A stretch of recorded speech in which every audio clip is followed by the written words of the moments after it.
En un momento crucial para nuestra región, el futuro del Valle de San Nicolás pende de un hilo. Se habla de progreso, pero ¿a qué costo? ¿Estamos realmente preparados para las implicaciones de un área metropolitana?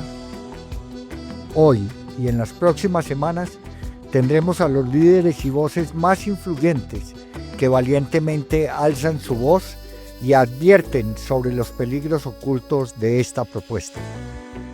Desafiaremos las narrativas, exploraremos los riesgos y buscaremos la verdad juntos.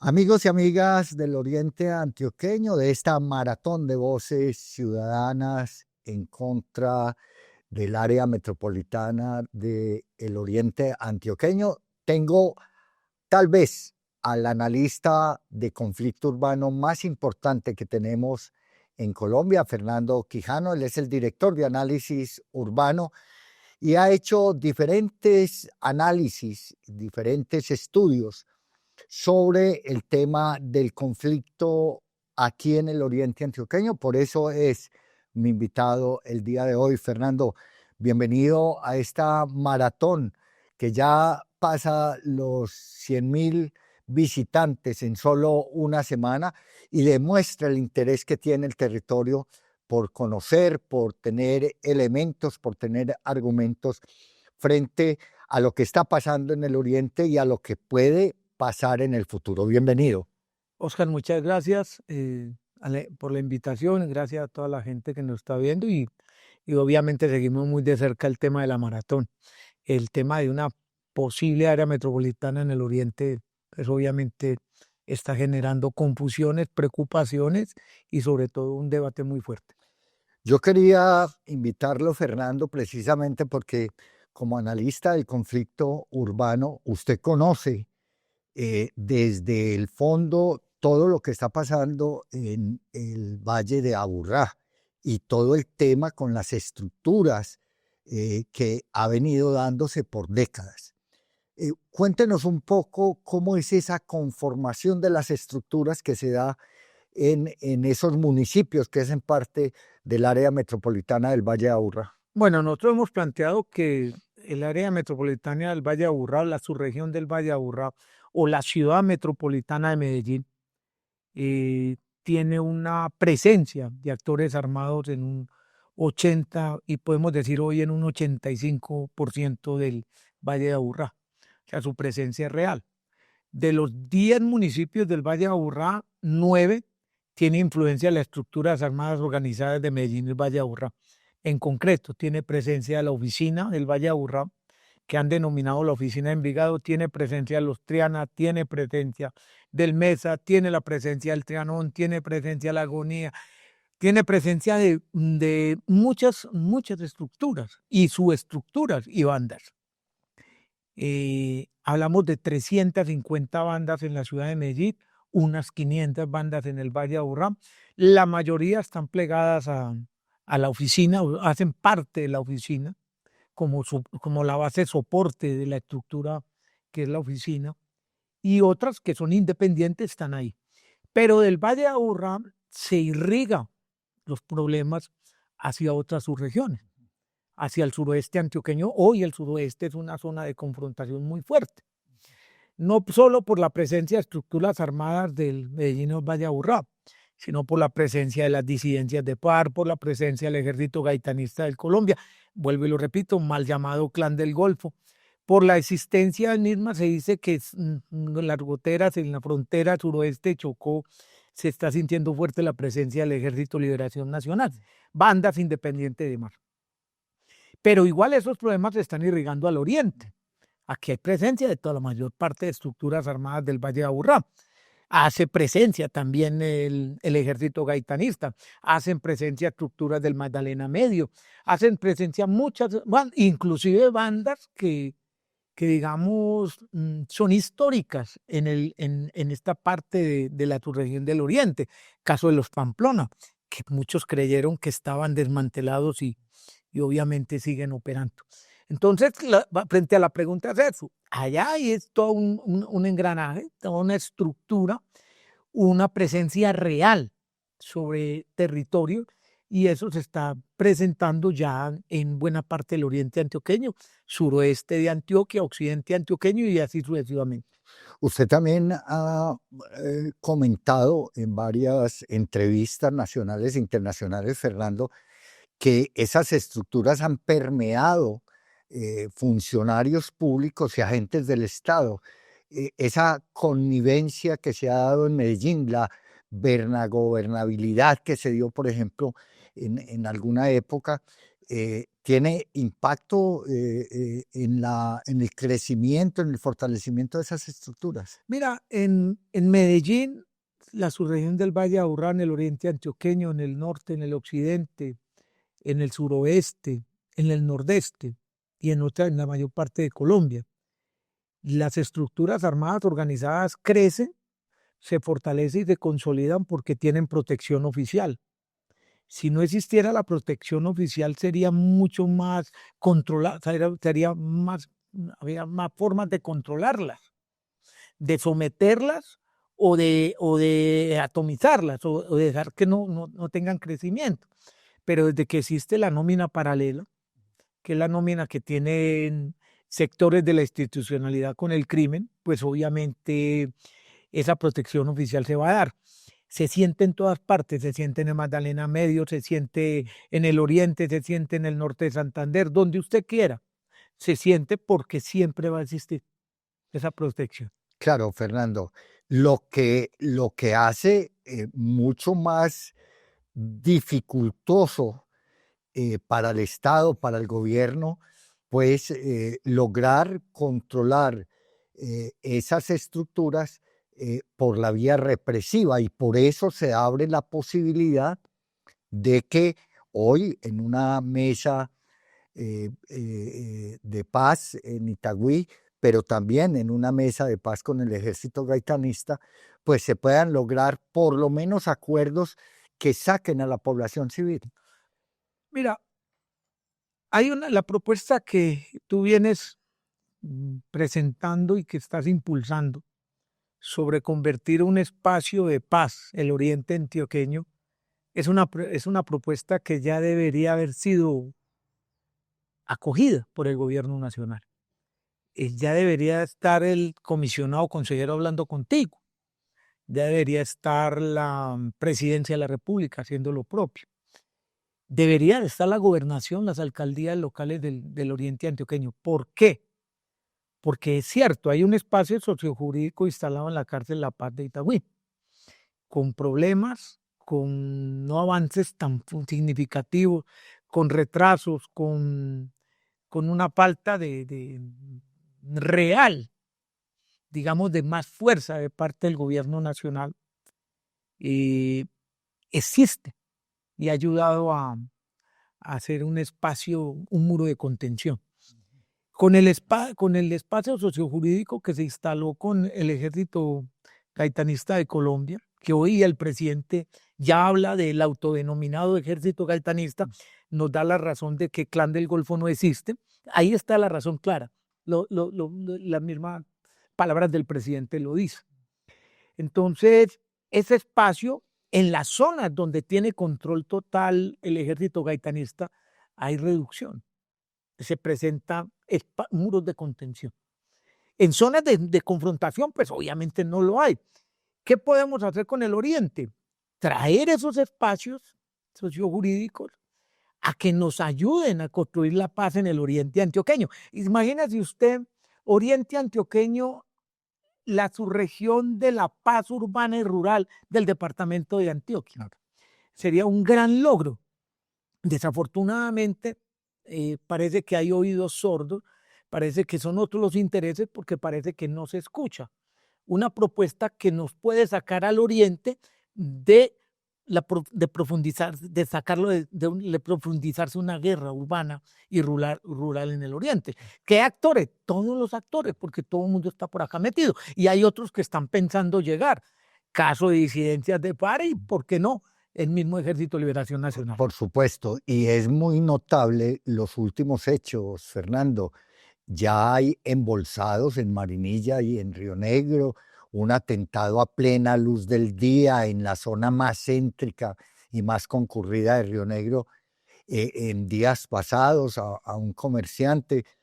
Es decir, pareciera que el objetivo estratégico de esos actores son el centro mismo, ya no la periferia, ya no municipios como Nariño, Argelia, que tienen el control sobre la producción de hoja de coca y el trámite hacia cocaína y la minería ilegal, sino el centro mismo del oriente antioqueño, pues precisamente porque es que aquí ese boom inmobiliario les permite lavar activos, les permite lavar esa plata. Si el que controle Río Negro tiene acceso al aeropuerto, quien controle Marinilla, Guarne, Santuario, tiene un acceso importante a ese eje, que también nos pone al aeropuerto en la mira. Claro. Pero quien controle esto, pues obviamente va a controlar, hay que decirlo, la mayor parte del oriente antioqueño. Además, porque esto está creciendo el boom de la construcción, la llegada de gente y demás. Un poquito más planificado que en otras subregiones. Obviamente el oriente tiene eso. Entonces, digamos que esto ya es un objetivo, pero es un objetivo de muchos. Ojo que cuando desde inteligencia dicen es que son unos y enfrentando a otros, yo invito siempre a que revisemos con más detenimiento informes de inteligencia y demás, porque en última son demasiados los intereses. Y ahora que se está hablando de una posible área metropolitana en el oriente antioqueño, pues se van a multiplicar los intereses particulares sobre el interés general. Y ahí van a jugar actores armados tratando de apuntalar esa propuesta de área metropolitana. ¿Quién lo creyera? Por donde va el desarrollo, siempre abre o los incendios o los grupos armados abren los caminos. Fernando, a propósito de ese tema que está tocando, y esta es la Maratón de Voces Ciudadanas, precisamente para informar, para dar argumentos de la inconveniencia que hay para el territorio de una figura asociativa como el área metropolitana. ¿Usted cree que ese fenómeno que se da en el Valle de Aburrá, en los municipios del área metropolitana del Valle de Aburrá, se va a calcar, se va a copiar en caso en que aquí haya una expansión inmobiliaria como la que quieren hacer de 2,5 millones de habitantes? Pues es lógico. Si llegan más personas, si se convierte esto en un polo de desarrollo, no para favorecer a los pobres, sino para favorecer a los pudientes, a los poderosos. Desafortunadamente esto no es discursos de izquierda, pero es la realidad. El 80%, 90% de todo va a llegar a manos de los poderosos y quedarán unas migajas para repartir en la gente pobre. Pues cuando el boom del desarrollo, el boom inmobiliario, la llegada masiva de gente, pues trae todos los problemas, no solo del Valle de Aburrá, sino los problemas de Colombia acá. Estoy hablando en el tema de criminalidad, en el tema de violencia. Aquí vamos a ver que vengan todos.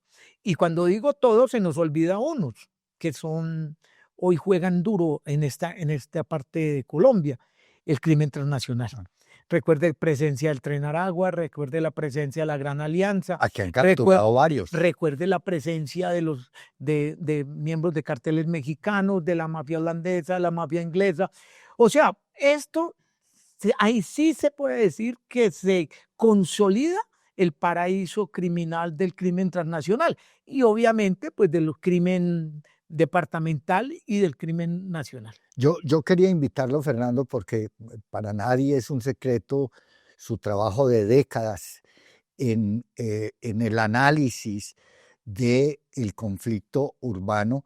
Uno, porque ya tenemos un conflicto urbano que hoy los alcaldes lo niegan, desafortunadamente sigue habiendo ese negacionismo por parte de la institucionalidad, pero que la verdad traspasa cualquier discurso político por negarlo, porque los embolsados, los atentados, los asesinados, pues se dan a diario. Y el que usted, que es una eminencia, una autoridad en ese tema de conflicto urbano, nos diga, ojo, ojo que esto se les puede salir de las manos, ya se les salió, pero se les va a salir más si se llega a consolidar esa área metropolitana, porque 2,5 millones de habitantes van a atraer todos los problemas de conflictividad. Es muy importante, Fernando. Si hoy no se puede controlar ese fenómeno, ¿usted se imagina con 2,5 millones de habitantes? Observe esto. Mega laboratorios. Observe esto, presencia de estructuras armadas organizadas por toda parte. Observe esto, pagadiarios, extorsión, tráfico de drogas, no solamente marihuana, no solamente cocaína, sino que ya hay ácidos, las famosas drogas sintéticas como el tusi brutal. Todo eso ahora aquí en el oriente antioqueño. La presencia de personas del crimen transnacional, la presencia de estas estructuras, todo esto, usted puede imaginar la llegada de 1,5 millones de personas. Primero, se va a acabar esos espacios de tranquilidad tan fuertes que hay en muchas partes, o esos remansos de paz que tiene el Oriente. Y lo otro es que no están preparados. Y no están preparados primero porque no tenemos una policía adecuada para esto, porque tenemos un sector de esa policía que, quieras o no reconocer, trabajan para el crimen, porque tenemos sectores del empresariado, de los políticos que también juegan entre lo legal y lo ilegal. No está preparado la subregión y ahora hay que entrar a la discusión. Los intereses particulares deberán primar sobre el interés general. El interés general de la subregión del Oriente Antioqueño es la paz, es el desarrollo sostenible, el desarrollo que nos sirva a todos. Un área metropolitana sí será un remanso de paz. Fernando, uno de los argumentos de los promotores del área metropolitana, que son la gobernación, por la casa política tradicional de Río Negro y los alcaldes de esos 8 municipios involucrados, es la seguridad. Ellos dicen que frente al tema de seguridad, el hecho de que haya una policía metropolitana con un general, pues permitiría una acción más contundente. Usted que está en el área metropolitana analizando del Valle Aburrá, analizando todos los días el conflicto, ¿usted cree que el hecho de que haya una policía metropolitana con un general en Medellín ha logrado impactar a esas estructuras? Se lo voy a responder de esta forma. De 12 a 14,000 personas hacen miembro de las estructuras armadas organizadas de Medellín y puede subir más contando todo el resto del Valle Aburrá. Son 350 bandas en la ciudad de Medellín. Además de otra cantidad de bandas, se podrían sumar unas 500 en el Valle Aburrá. Estoy hablando donde está la Policía Metropolitana del Valle Aburrá. El contrabando de jueves a domingo se mueve como Pedro por su casa por el centro de Medellín, las tractómulas del contrabando, el contrabando va y viene. El tusi brutal está desplegado por toda la ciudad metropolitana. Extorsión, pagadiario, trata de personas. No tenemos el burdel más grande del mundo, pero sí uno de los más baratos, que es Medellín, lo tenemos. Tenemos una ciudad de turismo. Parquelleras. Ya en pleno Parque Lleras, ya en el Laureles, ya subiendo a la Floresta, ya entrando a Belén y entrando a muchas partes. Tenemos un turismo sexual y una rumbadura desbordada, unas de 1,200,000 turistas extranjeros llegan a la ciudad metropolitana, principalmente a Medellín, con una condición: el 80-83% van por ocio. Esa es la llegada de ese turismo, y ese turismo de ocio usted puede imaginar a qué va. Estamos hablando de pornografía infantil, estamos hablando de explotación sexual de niños, niñas, adolescentes, todo lo que quiera. Y tenemos general y tenemos que uno pues, dice que pueden haber unos 8 o 1,000, 9,000 policías. ¿Qué cambió en el Valle Aburrá? Ese es el modelo que le van a traer al Oriente Antioqueño, el mismo. O sea, tener que entender que las estructuras armadas hacen presencia en el 90% del territorio de Medellín, en el 80% del territorio del Valle Aburrá, y que quieras o no, siempre terminan por debajo, por encima, negociando con ellos. Eso es el modelo que se le va a traer al Oriente Antioqueño, no es otro. Un poco para ir terminando, Fernando, esa claridad es bien importante, porque si uno de los argumentos que nos están dando, Pésimo argumento. pésimo Muy argumento mal. además, porque si el reflejo es la policía metropolitana con un general en el Valle de Aburrá y hay 350 estructuras solo en Medellín, más las que hay en Bello, en Itagüí, en Copacabana, bueno, en los otros municipios, pues ese argumento de por sí se cae de peso. Un poco la última pregunta, Fernando, es, ¿usted considera desde el tema, desde el punto de vista del que usted es experto, del conflicto urbano, que el aceleramiento de la urbanización aquí a través de abrir la malla urbanizable 80 kilómetros y crecer la población a 2,5 millones de habitantes, que es lo que hay por detrás del área metropolitana, nos van a crear problemas graves de seguridad en el futuro? Lo primero es que detrás de ese boom inmobiliario que viene de todo esto, porque quieras o no, la oposición va a ser dura a la construcción del área metropolitana, pero terminará pasando, porque los intereses particulares desafortunadamente priman sobre el interés público, porque la clase política en buena parte se mueve en torno a esos intereses de empresariado, comerciantes y demás, constructores y todo lo que quiera, es porque viene un super negocio. Y cuando viene un super negocio, pues llegan los super problemas, llegan todos los problemas van a llegar al oriente antioqueño y se van a multiplicar. Todo vendrán a instalarse en acá, construirán nuevas formas de actuar, construirán nuevas rutas, moverán mejor el tráfico de drogas, mejorarán el pagadiario, todo lo que tú quieras, y tendrán un aeropuerto a disposición para ellos. O sea, mejor dicho, esto es abrieron la olla de oro y ya todos están pensando cuándo se trastean. Yo me los imagino en las estructuras organizando y preparando sus maletas para venir, porque eso es lo que va a pasar. Las mismas maletas que está preparando el crimen transnacional para fortalecer su presencia acá. Zonas de muchos ricos, poderosos, zona de gente media y de clase pobre, pero en todas esas va a estar participando activamente el crimen urbano rural y el crimen transnacional. Acuérdese usted que aquí cogieron a Andrea, ahí muy cerca del aeropuerto, y era un empresario de la construcción por muchos años. Aquí se presentaba así, y cuando vamos a ver era el ecónomo del antiguo clan del Golfo. Es decir, aquí ya se ha venido preparando una economía ilícita alrededor de lo legal. Aquí se habla incluso de que la inteligencia voltea sus ojos y duerme. Dicen que sectores del llamado Juan del Corral, desafortunadamente, podrían estar moviendo en torno al tema criminal, sectores de la policía y demás.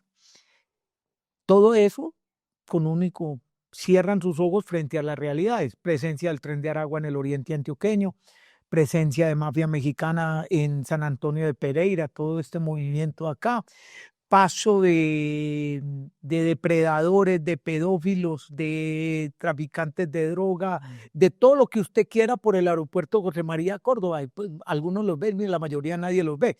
Recientemente capturaron a 2 en la ciudad de Medellín, venían desde los Estados Unidos comprando armas allá para traer para México, para Chile, para Colombia, y el otro comprando bodegas en los Estados Unidos para meter todo el tema del tusi brutal, droga sintética. Pasaron por el aeropuerto y dicen que los venían siguiendo desde marzo y apenas los cogen ahorita en agosto. Vea usted cómo son las particularidades de acá. Estamos hablando de Alex y Luisito. O sea, ¿qué quiero decir con esto? Esto lo van a poner en bandeja de plata o en bandeja de oro para que todos ganen plata, todos hagan negocios legales e ilegales, porque en última es lo que importa. Amigos y amigas de esta maratón de voces ciudadanas, un experto, tal vez el más importante que tenemos en Antioquia y uno de los más importantes en el país en términos de los conflictos urbanos que se dan en en Colombia. Ha hecho varios escritos y varios análisis sobre el tema de conflicto en el oriente antioqueño. Por eso la importancia de que esté hoy aquí en esta maratón de voces para alertarnos desde el punto de vista de la seguridad los problemas que se pueden venir. Y por eso decimos no al amo.